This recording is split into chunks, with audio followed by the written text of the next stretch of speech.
এর দোস্ত মাঝে মধ্যে এইরকম মাথা চাড়া দেয়। আমরা কথা বললে অনেকে আমাদেরকে বলে হিংসা করে। জেনারেল ভাইরা, তোমাদের হিদায়াতের জন্য হাসান জামিল কত কান্দে আল্লাহর দরবারে, এই কথা তোমাকে বলে বুঝাতে পারবো না। সুযোগ পাইলেই আমাদের এই দাওয়াতি কথাগুলো কাদের জন্য? মাদ্রাসার ছাত্রের জন্য না, তোমার জন্য।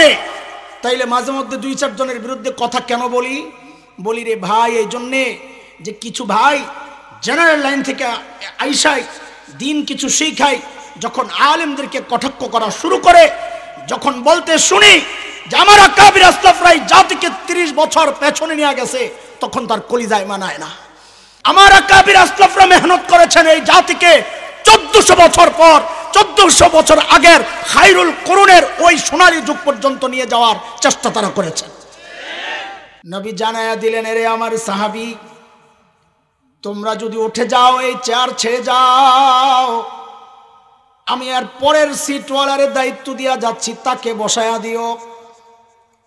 বলে পরের সিটওয়ালা কে? নবী বলেন, ইন্নাল উলামা ওয়ারাসাতুল আম্বিয়া ওয়া ইন্নাল আম্বিয়া লাম ইউরিসু দিনারান ওয়ালা দিরহামা ওয়া ইন্নামা ওয়ারাসুল ইলম ফামান আখাযাহু আখাযা বিহাযযিন ওয়াফির। নবী বলেন, আমি চলে যাচ্ছি, আমার এই রেখে যাওয়া আমানত রক্ষা করবেন উলামায়ে কেরাম। কারা? বলেন না, কারা কারা কারা? চিল্লায়া বলেন, সন্দেহ আছে নাকি? চিল্লায়া বলেন, দ্বীনের এই আমানত রক্ষা করার মূল দায়িত্ব কাদের? দায়িত্ব কয়টা? বলেন চিল্লায়া, দায়িত্ব কয়টা? এক হচ্ছে এই সামান চুরি করা যাবে না, মানে দিন সরায়া কাটছাট করা যাবে না, এক দায়িত্ব। তুমি দিনে কাটছাট করতে আসলে আমি আমানত রক্ষাকারী পাহারাদার, আমি বাধা দিবই দিব। কথা বলেন ঠিক কিনা? আর তুমি যদি বাহির থেকে ভেজাল ঢুকাইতে চাও, বলে আবার প্যাকেট একটা ঢুকাই দিই পরে লয়ে এলো, তাও তো বাধা দেওয়া আমার দায়িত্ব নাকি? তুমি যদি বেদাত ঢুকাইতে চাও, তোমাকেও বাধা দেওয়ার দায়িত্ব কার? কার কার? বলেন না। আলহামদুলিল্লাহ আলহামদুলিল্লাহি ওয়া কাফা ওয়া সালামুন আলা ইবাদিহিল্লাযীনা ইসতাফা।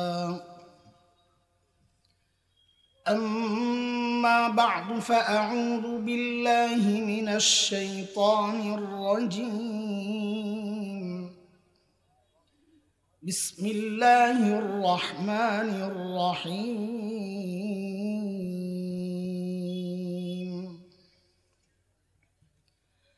لقد من الله على المؤمنين إذ بعث فيهم رسولا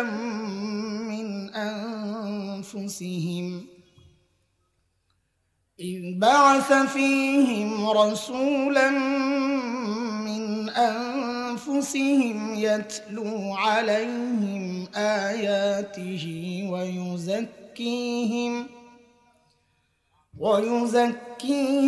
ويعلمهم الكتاب والحكمة وإن كانوا من قبل لفي ضلال مبين.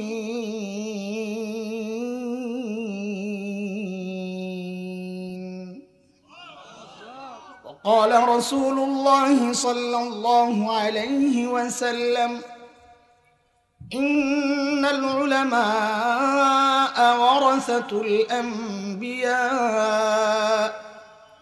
وإن الأنبياء لم يورثوا دينارا ولا درهما وإنما ورثوا العلم فمن أخذه أخذ بحظ وافر أو كما قال عليه الصلاة والسلام.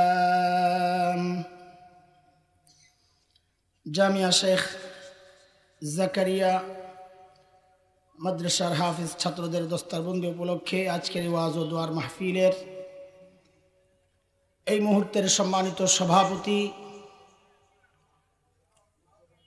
শুধু নরসিংদী নয়, গোটা বাংলাদেশের আলেমদের অন্যতম মুরব্বী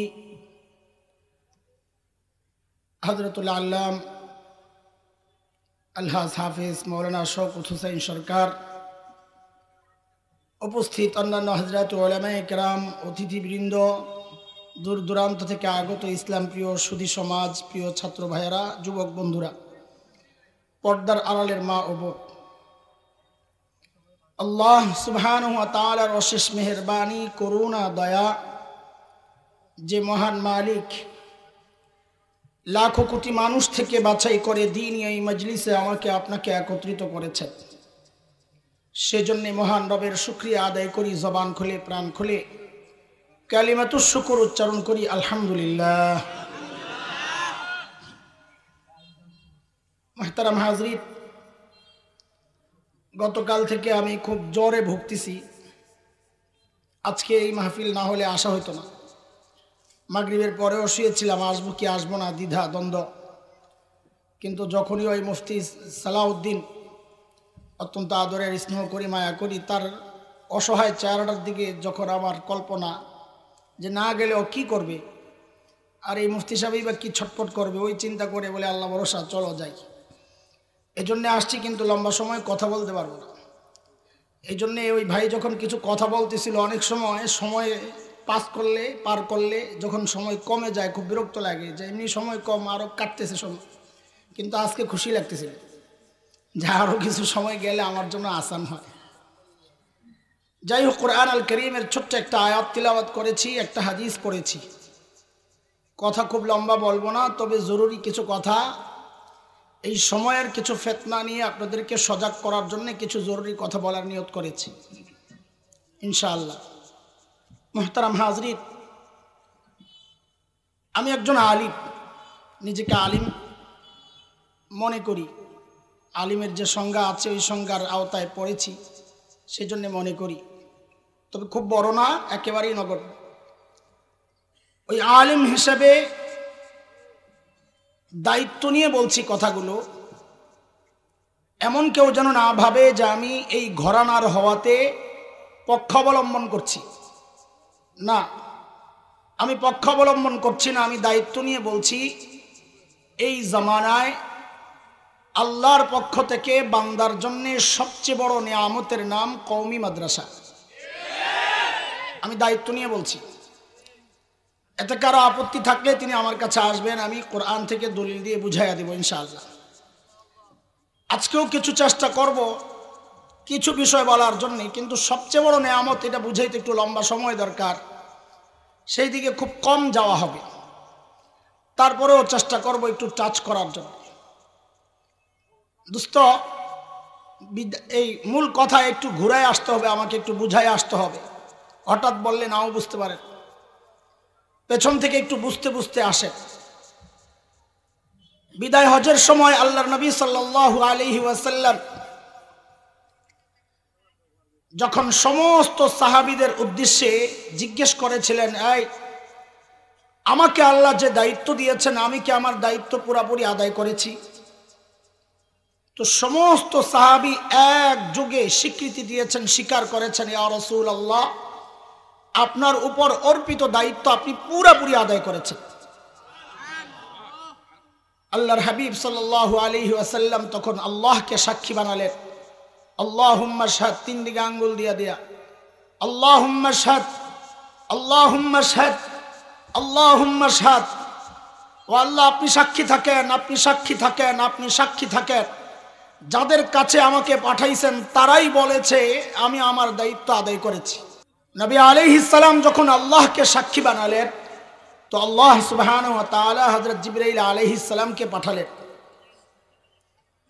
জিবরাইল এসে নবী আলাইহিস সালামকে বলছেন, ইয়া রাসূলুল্লাহ, আল্লাহ জানাইছেন, আল্লাহও সাক্ষী আছেন। জিবরাইল আমিন জানালেন যে আল্লাহও বলেছেন, আল্লাহ বলেন, আল্লাহও সাক্ষী আছেন। আয়াত নাজিল হয়ে গেল, اليوم أكملت لكم دينكم وأتممت عليكم نعمتي ورضيت لكم الإسلام دينا। আয়াত নাজিল হয়ে গেল। আল্লাহ ঘোষণা দিলেন আজকে দিন কমপ্লিট, দিন কমপ্লিট। এই ঘোষণা শুনে সমস্ত সাহাবার মধ্যে, সাহাবীদের মধ্যে আনন্দের ঢেউ। আয়াত নাজিল হয়ে গেল যে আজকে দিন কমপ্লিট, দিন কমপ্লিট। এই খবর শুনে সাহাবায়ে কেরামের মধ্যে আনন্দের ঢেউ। কারণ তারা জানে এই দিন এমনি কমপ্লিট হয় নাই, এই দিন কমপ্লিট হওয়ার পেছনে প্রিয় হাবিব সাল্লাল্লাহু আলাইহি ওয়াসাল্লামের রক্ত ঝরেছে। এই দিন কমপ্লিট হওয়ার পেছনে হযরতে হামজা রাদিয়াল্লাহু আনহুর কলিজা টুকরা টুকরা হয়েছে।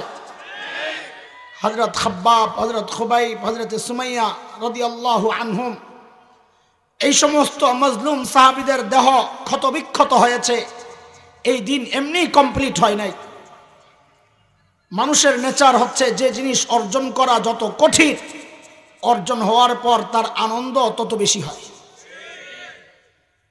সাহাবায়ে কেরামের মধ্যে আনন্দের ঢেউ। গোটা আরাফার ময়দানে আনন্দ, খুশি আর খুশি যে আজকে দিন কমপ্লিট হয়ে গেছে।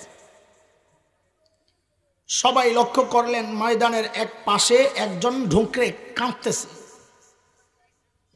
আওয়াজ করে করে কান্না করতেছে। কাছে যারা ছিল অবাক হয়ে গেছে, কিরে এই লোককে, আজকের এই আনন্দের দিনে তিনি কি আনন্দিত নন? তো কাছে যায় দেখে, হায় ইনি আর কেউ না, হযরতে আবু বকর সিদ্দিক রাদিয়াল্লাহু তাআলা।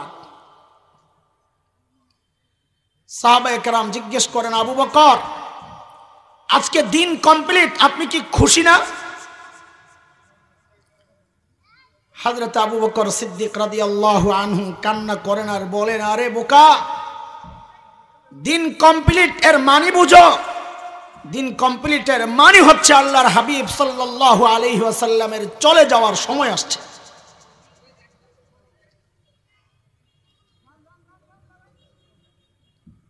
যেই না হযরত আবু বকর এই কথা বললেন, এখন গোটা ময়দানের চিত্র পাল্টায় গেছে। সব এখন হাউমাউ করে কান্না শুরু করছে। কারণ নবীর মৃত্যুর বিষয়টা, এটা সাহাবায়ে কেরামের জন্য কতটা বেদনাদায়ক, একটু শক্ত দ্বীনের ব্যাপারে হযরত ওমর রাদিয়াল্লাহু আনহুর ভূমিকা শুনলেই বোঝা যায়। ওমরের মতো এত কঠিন মানুষ ঘোষণা দিলেন যে বলবে নবী আলাইহিস সালাম ইন্তেকাল করেছেন, লা দরাবতু উনুকাহ, আমি তার গর্দান ফালাইয়া দেব। পাগল হয়ে গেছে। ওই সাহাবীরা যখন নবীর ইন্তেকাল এর আভাস পাইলেন, এখন সব ময়দানে কান্নার রোল। নবী আলাইহিস সালাম লক্ষ্য করলেন অবস্থা তো ব্যাগতিক, এই পাগলগুলোরে কেমনে থামায়। নবী ঘোষণা দিলেন, তারাকতু ফীকুম আমরাইন লান তাদিল্লু মা তামাসসাকতুম বিহিমা কিতাবাল্লাহি ওয়া সুন্নাত রাসূলিহি। এরে আমার উম্মত, তোমাদের কাছে আমি দুই জিনিস রেখে গেলাম। এই দুই জিনিস যারা আঁকড়ে ধরবে তারা কখনো পথভ্রষ্ট হবে না। এর মধ্যে একটা হচ্ছে আল্লাহর কিতাব, আর একটা হচ্ছে আমার সুন্নাহ। যেই না নবী এই কথা বললেন, সাথে সাথে গোটা ময়দানে যেন প্রশান্তির একটা বাতাস বইছে, সবাই থেমে গেলেন। কিন্তু বিষয় হচ্ছে এই কথার মধ্যে এমন কি টনিক ছিল যে সাহাবায়ে কেরাম শুইনা মনের মধ্যে প্রশান্তি পাইছেন, যে কান্না থামলো। কি ছিল এই কথার মধ্যে, এটা বুঝার জন্য একটা উদাহরণ বুঝতে হবে। গাড়ির মধ্যে উঠছেন দুই সিটওয়ালা, এক সিটের মধ্যে আপনি বসেছেন, পাশের সিটে আরেকজন, ধরেন আমি আর হুজুর বসা এক সিটের মধ্যে, ডাবল সিট। তো এক স্টেশনে যায় সুপারভাইজার ঘোষণা দিল এই জায়গায় গাড়ি 15 মিনিট থামবে, যার যা জরুরত আছে সেরে নেন। হয় না এমন? তা আমি করলাম কি, যাওয়ার সময় আমার রুমালটা, চশমা, ব্যাগ এগুলার এই সিটের মধ্যে রাইখা হুজুরে বললাম, হুজুর রাইখা গেলাম, একটু দেখে। ঠিক আছে। এখন হুজুরের কাজ হলো দুইটা, দায়িত্ব কয়টা? এক হচ্ছে এই জিনিস যেন কেউ নিয়ে না যায়, আরেক আরেক হচ্ছে এই জিনিস সরাইয়া কেউ যেন এখানে না বসে। কয় দায়িত্ব? ঠিক আছে না? এর মধ্যেই বাসের মধ্যে উঠছে আমার মতন এক বলদ, ওইটাই ওই সামান সরাইয়া ওখানে বসতে যায়। আর হুজুর কয় তোমার কি মাথা নষ্ট নাকি? দেখো না এই সিটের মধ্যে সামান রাখা, সিটের মধ্যে সামান রাখা মানে বুঝো না যে এই সিটের যিনি মানুষ, যিনি এই সিটের তিনি আছেন, তার সামান আছে, তিনি একটু জরুরত স্বার্থে বাহিরে গেছেন, তিনি যান নাই, তিনি আছেন।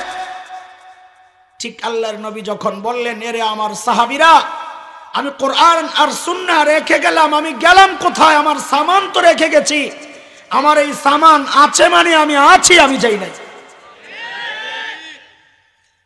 তোমরা পাশের সিটওয়ালা, তোমাদের দায়িত্ব হচ্ছে এগুলারে পাহারা দেওয়া। বলেন পাহারা কে দিবে? পাশের সিটওয়ালা না পিছনের সিটওয়ালা? বলেন, বুঝে শুনে বলেন। আস্তে আস্তে আগাবো, পরে পোল্টি মারতে পারবেন না আমার সাথে। বলেন এই মাল পাহারা দিবে কে? পাশের সিটওয়ালা, যাকে দায়িত্ব দেওয়া হয়েছে। ওনাকে কি দেওয়া হয়েছে?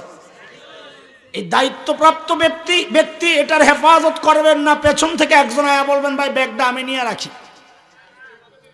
তখন কি মনে হবে? এই বেটা বাটপার, ব্যাগ নিয়ে না জানি ভিতরের জিনিস গায়েব করে নেবে, তাই কিনা? বলে ভাই তোমারে তো বলে নাই, বলছে তো আমারে। কাজেই আল্লাহর হাবিবের রেখে যাওয়া ওই আমানতের প্রথম জিম্মাদার রক্ষক হচ্ছেন হযরতে সাহাবা একরাম।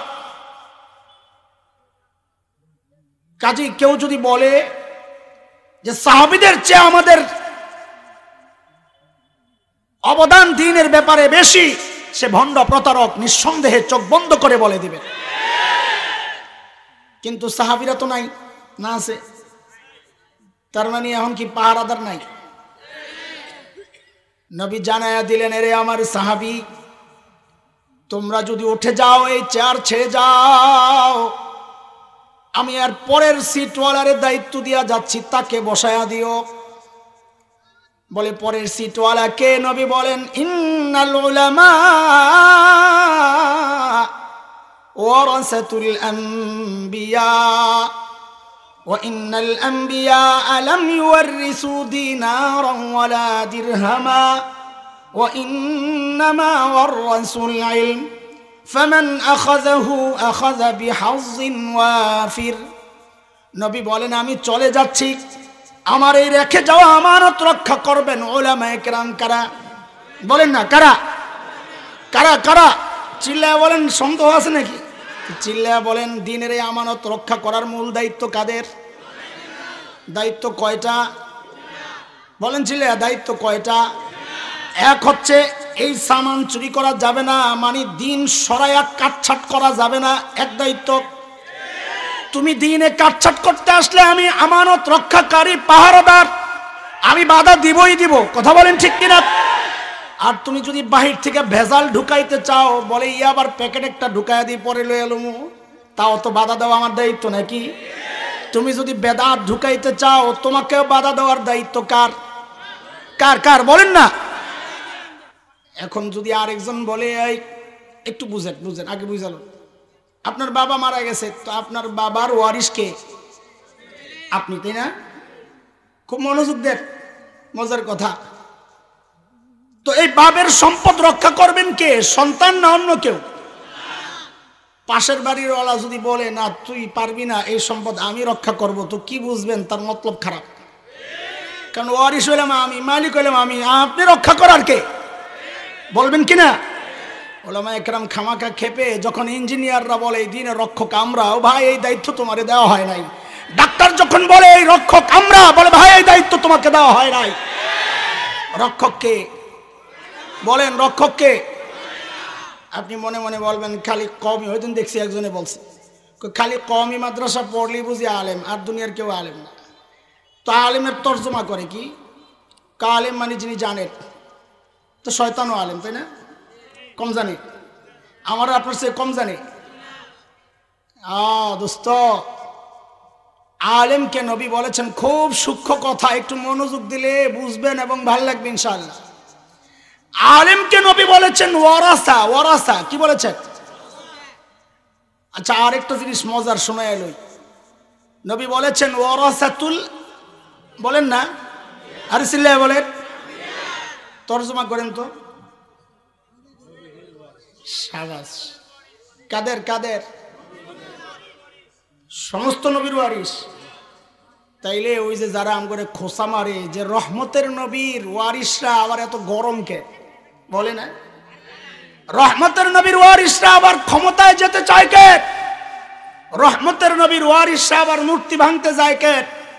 ক দোস্ত, তোমারে কেমনে বুঝাবো, এটা ইলমি বিষয়। আল আম্বিয়া বহু বচন, আরবি একটা কায়দা আছে, আল আম্বিয়া বহু বচনের মধ্যে যখন আল আসে, আলিফ লাম, তখন এটা ইস্তিগরাক। তোমরা বুঝবা না, ইস্তিগরাক মানে টোটাল বুঝায়, সমস্ত নবীদের ওয়ারিস।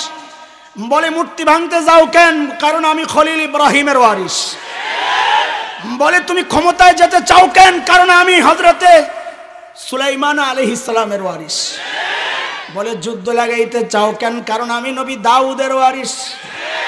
বলে আবার কান্দো কেন উম্মতের জন্য? কারণ আমি প্রিয় হাবিবের ওয়ারিস। কথা কও ঠিক কিনা? সব নবীদের যতগুলো ভূমিকা ছিল আলেমরা সব ভূমিকা নিয়ে এই দিন রক্ষা করবে। আচ্ছা, ওটা বাদ, এইবার আসেন ওয়ারাসা। ওয়ারাসা কি জিনিস? যে কেউ নিজেকে আলেম দাবি করবে, আপনি চিল্লা দিছেন সারা জীবন, আপনি আলেম কম জানেন না তো? আপনি কোন বাবার দরবারে ঘুরছেন সারা জিন্দেগি, ধরে নিলাম কোন হক্কানি পীরের কাছে সারা জিন্দেগি ছিলেন, আপনিও কি আলেম? অনেক কিছু জানেন তো?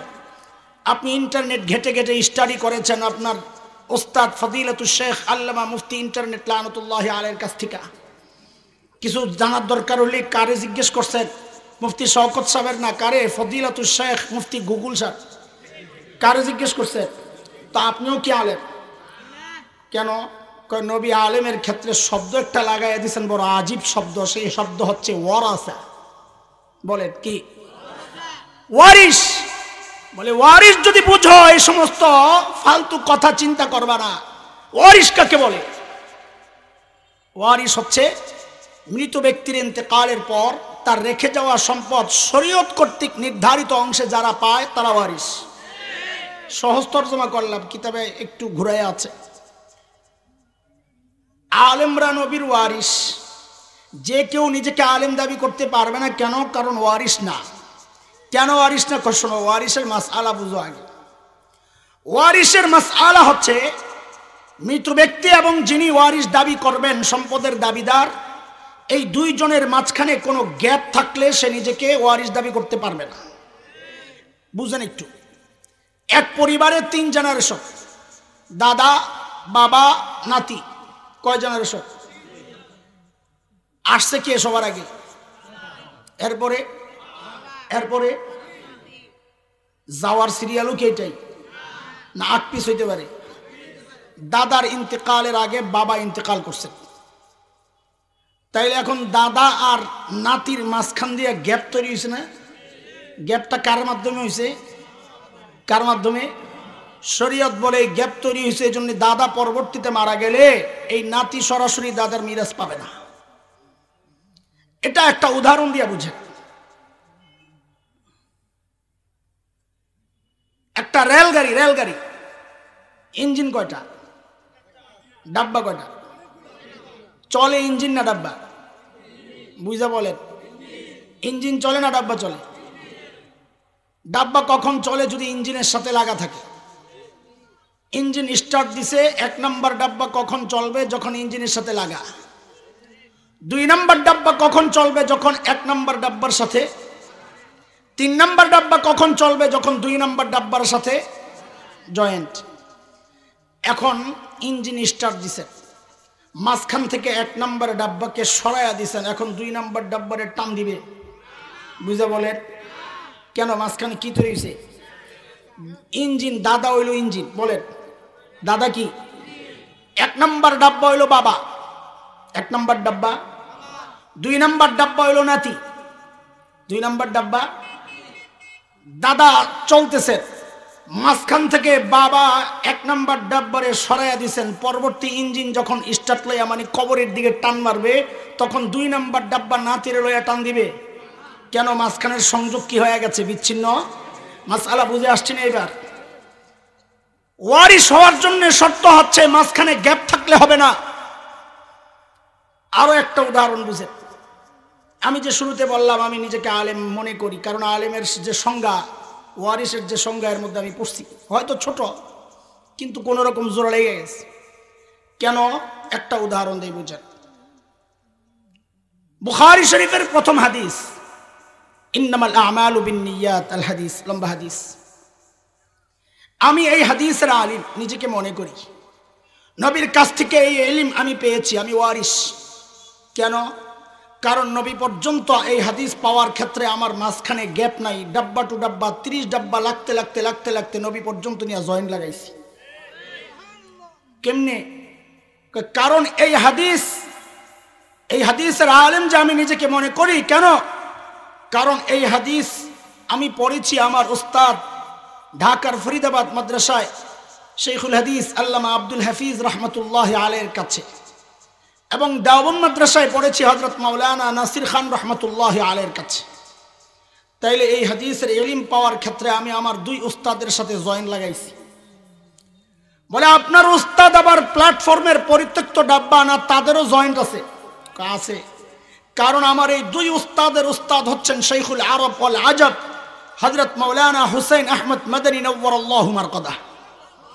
বলে হুসাইন আহমদ মাদানী নওয়ারাল্লাহু মারকাদার আবার জয়েন আছেনি না তিনি পরিত্যক্ত কোনো ডাব্বা? না না, জয়েন আছে। কেন? আমার দাদা উস্তাদের উস্তাদ হচ্ছেন এই হাদিসের হযরত শেখুল হিন্দ মাহমুদ হাসান দেওবন্দি রহমতুল্লাহ আলাইহি। লাগছিনি জয়েন? বলে এরপরও জয়েন্ট আছে, কারণ শেখুল হিন্দের উস্তাদ হচ্ছেন কাসিমুল উলুম ওয়াল খায়রাত ইমাম কাসিম নানুতুবি রহমতুল্লাহ আলাইহি। এরপরে জয়েন্ট আছেনি? বলে আছে। কেন? কারণ এই হাদিসের উস্তাদ কাসিম নানুতুবির হযরত শেখ আব্দুল গনি মুজাদ্দিদ দেহলভী রহমতুল্লাহ আলাইহি, তার উস্তাদ হচ্ছেন শাহ মুহাম্মদ ইসহাক আদ-দেহলভী রহমতুল্লাহ আলাইহি, তার উস্তাদ হচ্ছেন এই হাদিসের শাহ আব্দুল আজিজ মুহাদ্দিস দেহলভী রহমতুল্লাহ আলাইহি, তার উস্তাদ হচ্ছেন শাহ ওলিউল্লাহ মুহাদ্দিস দেহলভী রহমতুল্লাহ আলাইহি, তার উস্তাদ হচ্ছেন আবু তাহের আল মাদানী রহমতুল্লাহ আলাইহি, তার উস্তাদ হচ্ছেন ইব্রাহিম কুর্দি রহমতুল্লাহ আলাইহি, তার উস্তাদ হচ্ছেন আহমদ আল কশাশি রহমতুল্লাহ আলাইহি, তার উস্তাদ হচ্ছেন আহমদ আশ-শানাবী রহমতুল্লাহ আলাইহি, তার উস্তাদ হচ্ছেন জৈনুদ্দিন আল মিসরি রহমতুল্লাহ আলাইহি, তার উস্তাদ হচ্ছেন আহমদ ইবনে আলী আল হাজ্জ আল আসকানি রহমতুল্লাহ আলাইহি, তার উস্তাদ হচ্ছেন ইব্রাহিম আত-তানুখি রহমতুল্লাহ আলাইহি, তার উস্তাদ হচ্ছেন আবুল আব্বাস আল হাজ্জার রহমতুল্লাহ আলাইহি, তার উস্তাদ হচ্ছেন আবু আলী আজ-জুবাইদি রহমতুল্লাহ আলাইহি, তার উস্তাদ হচ্ছেন আবু মুহাম্মদ আস-সারখসি রহমতুল্লাহ আলাইহি, তার উস্তাদ হচ্ছেন আবু আব্দুল্লাহ ফিরাব্বি রহমতুল্লাহ আলাইহি, তার উস্তাদ হচ্ছেন হুমাইদি রহমতুল্লাহ আলাইহি, তার উস্তাদ হচ্ছেন ইমাম বুখারী রহমতুল্লাহ আলাইহি, তার উস্তাদ হচ্ছেন সুফিয়ান আস-সাউরি রহমতুল্লাহ আলাইহি, তার উস্তাদ হচ্ছেন মুহাম্মদ ইবনে ইব্রাহিম আত-তাইমি রহমতুল্লাহ আলাইহি, তার উস্তাদ হচ্ছেন আলকামা ইবনে ওয়াক্কাস আল-লাইসি রহমতুল্লাহ আলাইহি, তার উস্তাদ হচ্ছেন উমর ইবনুল খাত্তাব রাদিয়াল্লাহু আনহু, তার উস্তাদ হচ্ছেন মুহাম্মদুর রাসূলুল্লাহ সাল্লাল্লাহু আলাইহি ওয়াসাল্লাম।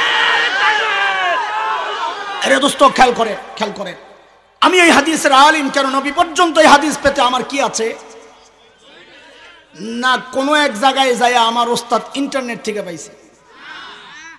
ইন্টারনেট থেকে পাইলে জয়েন থাকবে না কেটা?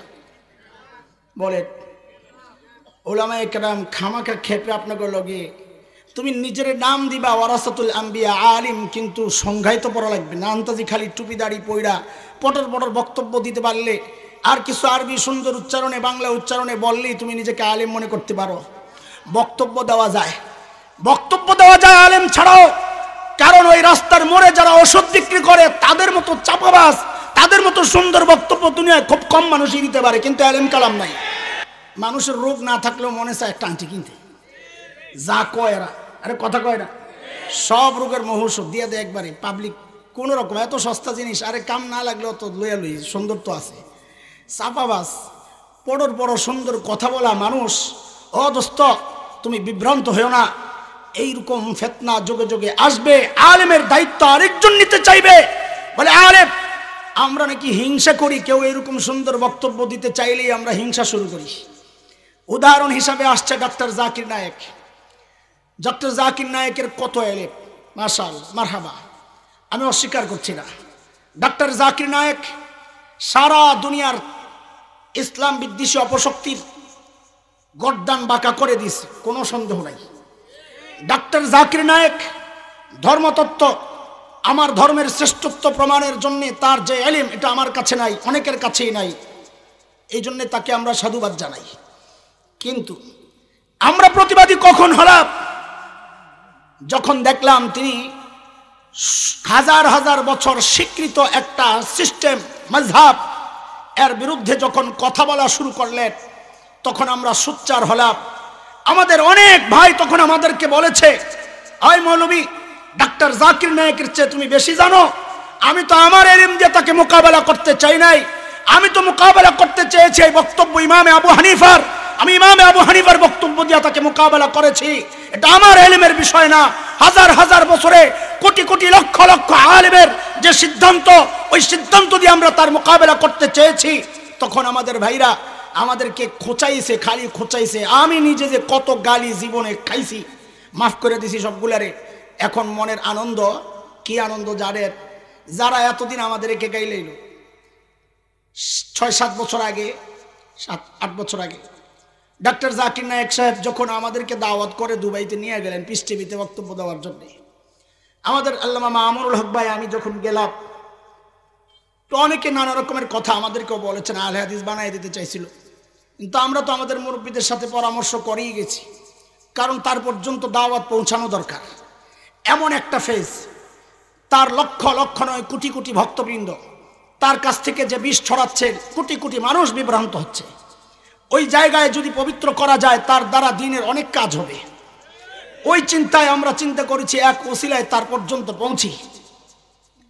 ও দোস্ত, আমাদের ভাইরা যারা বড়, তিনি বড় আলেম ছিলেন, এই ভুল ভাঙ্গার জন্য সর্বপ্রথম আমি যাই তাকে জিজ্ঞেস করেছি, আপনি কে, আপকো আরবি আতি হয়, আপনি আরবি জানেন? তো আস্তে করে হাসতে হাসতে, খুব সজ্জন মানুষ, ভদ্র মানুষ, হাসতে হাসতে বলে, নেই মুঝে আরবি নেই আতি, আমি আরবি জানি না। এই কথা যখন আমি বয়ানে বলছি, আমার আহলে হাদিস ভাইরা কত বড় মিথ্যুক দাজ্জাল জাকির নায়েক কথায় কথায় কোরআনের আয়াত পড়তেছে। আরে গাদা, কোরআনের আয়াত পড়ার আরবি জানা কি এক জিনিস? কোরআনের আয়াত তো আমার মক্তবের বাচ্চাও জানে, বরং তার চেয়ে শুদ্ধ করে পড়তে পারে। আমার মাকসাদ তো এটা না, আমার মাকসাদ ছিল যে আরবি ভাষা সম্পর্কে তার আইডিয়া আছে কিনা। তিনি সরল স্বীকারোক্তি দিয়েছেন এবং পরবর্তীতে আমাদের ছেলেরা বের করেছে, ইউটিউবেও তার এই বক্তব্য আছে যে আমি আরবি জানি না, আমার ছেলে ভাই সে আরবি জানে, নিজে বলেছেন। তো তখন আমরা বলেছি যে আপনি যেহেতু আরবি জানেন না, আমি নিজে বলেছি আপনি যেহেতু আরবি জানেন না, তো আপনি ফতুয়া কেমনে দেন? তো তখন তিনি বলেছেন, নেই এ মেরা কাম নেই, এ আলিমু কা কাম হ্যায়। তাই বলছে, আপনার এই ফতুয়ার কারণে দেশে তো বিশৃঙ্খলা হচ্ছে। তিনি খুব অবাক হয়েছেন যে তার কারণে দেশে, আমাদের দেশে বিশৃঙ্খলা হচ্ছে। আমি বলি, হাজার হাজার মানুষ মাযহাব ছেড়ে এখন আলেমদেরকে গালাগালি শুরু করছে, যে আলেমরা এতদিন মানুষকে বিভ্রান্ত করেছেন। তিনি খুব দুঃখ পেয়েছেন, অবাক করা। ওই যে দাওয়াত পৌঁছায়া দিয়ে আসছি, আলহামদুলিল্লাহ আলহামদুলিল্লাহ, 5 বছর পর তিনি স্বীকার করতে বাধ্য হয়েছেন যে হ্যাঁ, মাযহাব বলতে কিছু আছে। এখন কই যায় ভাই, যে 5 বছর গাইলে এলাম করে, এখন কই যাবা? এর দোস্ত, মাঝে মধ্যে এইরকম মাথা চাড়া দেয়। আমরা কথা বললে অনেকে আমাদেরকে বলে, হিংসা করে। এ জেনারেল ভাইরা, তোমাদের হিদায়াতের জন্য হাসান জামিল কত কান্নাত কান্দে আল্লাহর দরবারে, এই কথা তোমাকে বলে বুঝাতে পারবো না। সুযোগ পাইলেই আমাদের এই দাওয়াতি কথাগুলো কাদের জন্য? মাদ্রাসার ছাত্রের জন্য না, তোমার জন্য। তাইলে মাঝে মধ্যে 2-4 জনের বিরুদ্ধে কথা কেন বলি? বলি রে ভাই, এই জন্যে যে কিছু ভাই জেনারেল লাইন থেকে আইসাই দিন কিছু শিখাই, যখন আলেমদেরকে কটাক্ষ করা শুরু করে, যখন বলতে শুনি যে আমার আকাবির আসলাফরাই জাতিকে 30 বছর পেছনে নিয়ে গেছে, তখন তার কলিজায় মানায় না। আমার আকাবির আসলাফ এই জাতিকে 30 বছর পেছনে নিছে, কি মনে হয় আপনাদের? কই নিছে? সামনে। আপনারা তো ভুলে আছেন। আমার আকাবির আসলাফদের উপর এটা অপবাদ। আমার আকাবির আসলাফরা 30 বছর পেছনে নেওয়ার জন্য এত মেহনত আর রক্ত দেয় নাই। আমার আকাবির আসলাফরা মেহনত করেছেন এই জাতিকে 1400 বছর পর, 1400 বছর আগের খায়রুল কুরুনের ওই সোনালী যুগ পর্যন্ত নিয়ে যাওয়ার চেষ্টা তারা করেছেন। 30 বছর না 1400 বছর? আমাদের মেহনত আপনাদেরকে কই নিয়ে যাওয়া? 30 বছর পেছনে না 1400 বছর পেছনে? সাহাবী যুগে নিয়ে যাওয়ার টার্গেট আমাদের। আমরা চাই উম্মতের প্রত্যেকটা মানুষ সুন্নতের জীবন বানাক, আমরা এটা চাই। কিন্তু সমস্যা কোথায়? জেনারেল ভাই ভুল বুঝেন না, আমরা বললেই আপনাদেরকে দেখি লেখালেখি শুরু করেন, আমাদেরকে কটাক্ষ করেন, মূর্খ বলেন আমাদেরকে। হ্যাঁ, আমরা খুব বেশি জাননেওয়ালা না, কিন্তু আমরা আমাদের বড়দের কথাগুলো বলি। এই আমি জীবনে তো কম এলমের সাথে যোগাযোগ কম ছিল না, বহু চর্চা আলহামদুলিল্লাহ, মাথাও তো এরকম কোনো ডামিস ব্যক্তি আমি না। আমার ছোটবেলার রেকর্ড খুঁজে দেখো, ছোট ছোট কিতাব যেগুলো আছে এগুলো এখনো পড়ি নাই তো 32 বছর। হযরত আছেন বসা, সাফওয়াতুল মাসাদির আরবি, ওই শব্দমূলের একটা কিতাব আছে, 32 বছর আগে পড়েছি, মুখস্থ করেছি, মাথা আল্লাহ ক্লিয়ার রেখেছেন, এই জন্য আজও টান দিলে কই যায় থামে আমি নিজেও জানি না। তখন উর্দুতে তর্জমা করতাম, আন্নাসরু মাদাদ কানাল খুরুজনা কানা দুখুলু দাখিলুনাল কওদু বাইতনা তুল দাল কানাল হারবা কানাল হাসি কিতিকানা সাতরু চুবানাল মাতরুমে বরসনাল খুলু দাবে শারানা আল্লাম সুছোনা। এগুলো পোলা ব্যান্ডে বললে কি বুঝবে বলেন, আপনারাও কি বুঝবেন? আচ্ছা এই বাচ্চারা তোমরা বলো, আরবি সাহিত্যের সবচেয়ে কঠিন কিতাব কোনটা? আরবি সাহিত্যর সবচেয়ে কঠিন কিতাব কোনটা? মাকামাতে হারিরি। কি মাকামাতে? আমি যদি মাকামাত দিয়া তারাবি পড়াই কেউ টের পাইব না। হ্যাঁ বুঝবো না আমি কোরআন শরীফ পড়তেছি না অন্য কিছু পড়তেছি। على أني وإن أغمضني الفطن المتغابي ونضح عني المحب المحابي لا أكاد أخلص من غمر جاهل أو ذي غمر متجاهل يضع عني لهذا الودع ويندد بأنه من مناهي الشر ومن نقد الأشياء بعين المعقول وأنعم النظم في مباني الأصول نظم هذه المقامات في سلك الإفادات وسلكها مسلك الموضوعات عن الأجماوات والجمادات. الله أكبر. ويتوقع الله أكبر دينا من ركور الله أكبر يسيرا. তারপরেও নিজের অনেক কিছু উকিঝুঁকি দেয় যে এই আয়াতের অর্থটা মনে এমন হইলে ভালো হইতো। দেখি আমার বড়রা কি বলেছে, সালাফে সালিহিন কি বক্তব্য দিয়েছে। কেন? কারণ এটা আমার বিশ্বাস যে আমার বুঝ যাই হোক, আমার বড়দের বুঝের কাছে এই বুঝ বেকার। বড়দের বুঝ হচ্ছে নিরাপদ। এই জেনারেল ভাইরা, তোমরা যারা রেকর্ড করছো এই কথাগুলো প্রচার করো। জেনারেল ভাইদের সাথে আমাদের কোনো শত্রুতা নাই, বরং তোমাদের জন্যই তো চোখের পানি ফেলি, তোমাদের জন্যই তো কান্না করি।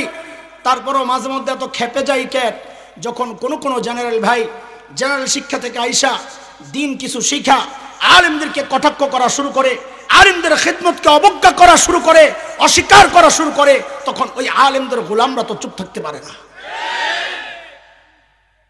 সালাফে সালিহিনদের তরিকায় যদি কেউ দিন প্রচার করে আমরা তার গোলাম।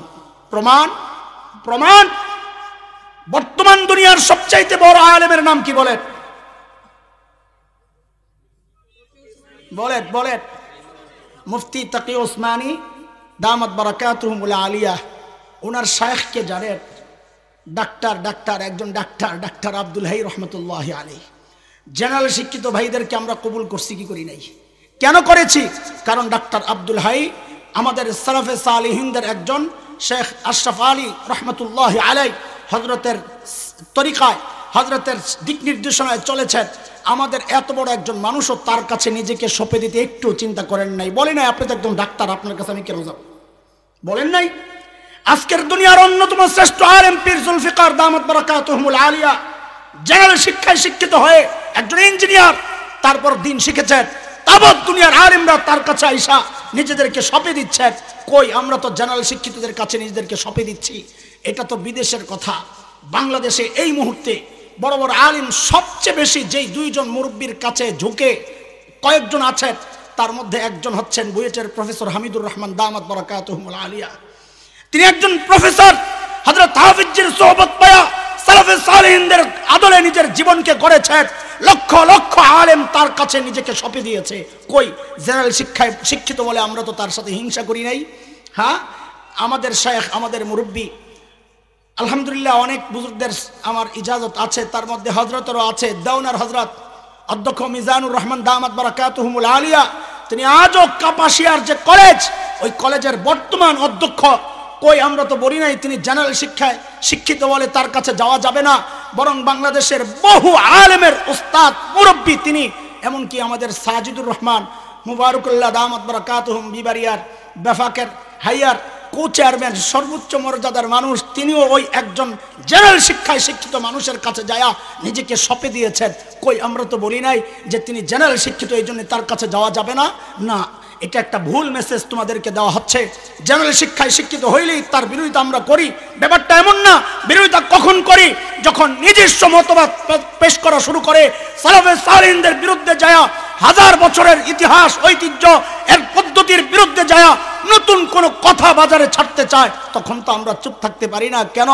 লাখো যুবক যাদেরকে বুঝায়া রাস্তায় আনা হয়েছিল, এরা তো এদের কারণে বিভ্রান্ত হচ্ছে। আজকে তারাও আলেমকে গালি দিচ্ছে, তারাও ওই হাসান জামিলকে গালি দিচ্ছে। কালকে না পরশু রায়পুরে একটা কি বললাম, পোলাপান দিলডারে ভাইরাল করে, এখন দেখি গালির বৃষ্টি শুরু হয়েছে।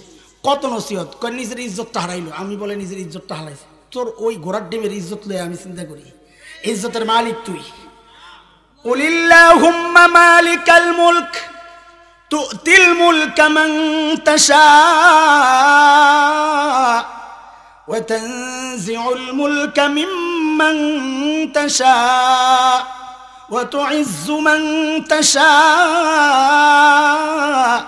ওয়া তুযিল্লু মান তাশা বিয়াদিকাল খায়র। ইজ্জতের মালিক কে?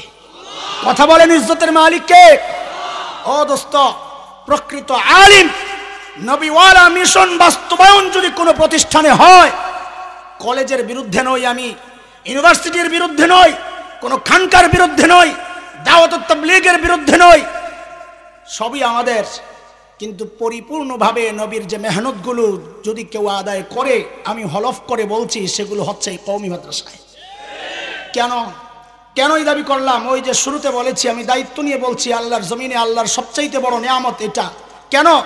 আল্লাহ নবীকে এই 4টা দায়িত্ব দিয়ে বলেছেন, লাকাদ মান্নাল্লাহু আলাল মুমিনিন, আমি মুমিনদের উপর দয়া করেছি, কারণ নবী এই 4 জিম্মাদারি আদায় করেছেন। বুঝা গেল এই 4 জিম্মাদারি যারাই আদায় করবে তারাই উম্মতের জন্য আল্লাহর পক্ষের একটা দয়া। এটা আল্লাহ তাআলা কোরআনে বলেছেন, এটা আমার কথা না। এই 4 জিম্মাদারি আপনি যদি একটা একটা করে দেখেন, আমি চ্যালেঞ্জ করলাম, এই 4 জিম্মাদারি ফুল পুরাপুরি সবচেয়ে বেশি মাত্রায়, শুদ্ধতার মাত্রায় সবচেয়ে বেশি যারা আদায় করেন, সেটা হচ্ছে এই আপনাদের সহযোগিতায় চলা এই কওমি মাদ্রাসাগুলা। কেন বলছি কথাটা? আপনি এর প্রথমটাই আনেন না, ইয়াতলু আলাইহিম আয়াতিক। নবীর কাজ সর্বপ্রথম হচ্ছে মানুষকে তিলাওয়াত করে শোনানো।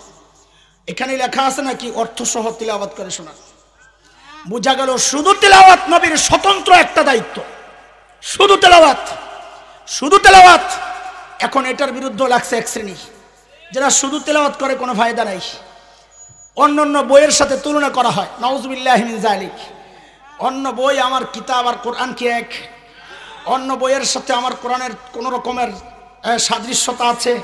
বলেন না। কোরআনের শুরুতেই আল্লাহ কি বলেছেন? যালিকাল কিতাব। কি বলেছেন? বলেন কি বলেছেন? জালিকা যেই শব্দ দিয়ে ইঙ্গিত করা হয়, এটা হচ্ছে দূরবর্তী জিনিসের দিকে। মুফাসসিররা বলেন কিতাব তো তোমার সামনে, তো এই কিতাবকে আল্লাহ দূরবর্তী শব্দ দিয়ে কেন ইঙ্গিত করলেন? এটার মর্যাদা অন্য কিতাবের থেকে অনেক দূরে, অনেক উপরে। অন্য কিতাবের সাথে আর কোনো তুলনা নাই। বরং অন্য বই পড়লে আল্লাহর কাছে এই সময় নষ্ট করার হিসাব তোমার দেওয়া লাগতে পারে। রবীন্দ্রনাথের বই পড়লে আল্লাহর কাছে হিসাব তোমার দেওয়া লাগতে পারে। শেক্সপিয়রের বই পড়লে আল্লাহর কাছে টাইমের হিসাব তোমার দেওয়া লাগতে পারে। কিন্তু আমার কালাম তিলাওয়াত করলে হিসাব তো দূরের কথা। আল্লাহর নবী বলেন, প্রত্যেকটা অক্ষরের বিনিময়ে আল্লাহ 10 নেকি করে লিখে দেন। এই কিতাবের সাথে অন্য বইয়ের কোনো তুলনা হয়? এই কিতাব সবচেয়ে শুদ্ধ করে শেখানো হয় কোন জায়গায় বলেন তো আপনারা? না, ইউনিভার্সিটিতে, আলিয়া মাদ্রাসায়। আমি কোন শিক্ষা ব্যবস্থাকে খাটো করছি না, আমি আমার কথা বলতেছি। স্কুলে, খানকায়, দাওয়াত তাবলীগের মেহনতের সাথে, কাকরাইলে, কোন জায়গায়? এটা বলতে কি শরম লাগে? আপনি যাদের বিরুদ্ধে লাগছেন, ওই পিচ্চিগুলা ফজরের আগে 1 ঘন্টা আগে উঠা ওই তিলাওয়াত শুদ্ধ করা শুরু করে। সুবহানাল্লাহ। বলে ফলাফল তুমি কানা, তোমার চোখে পড়বে না।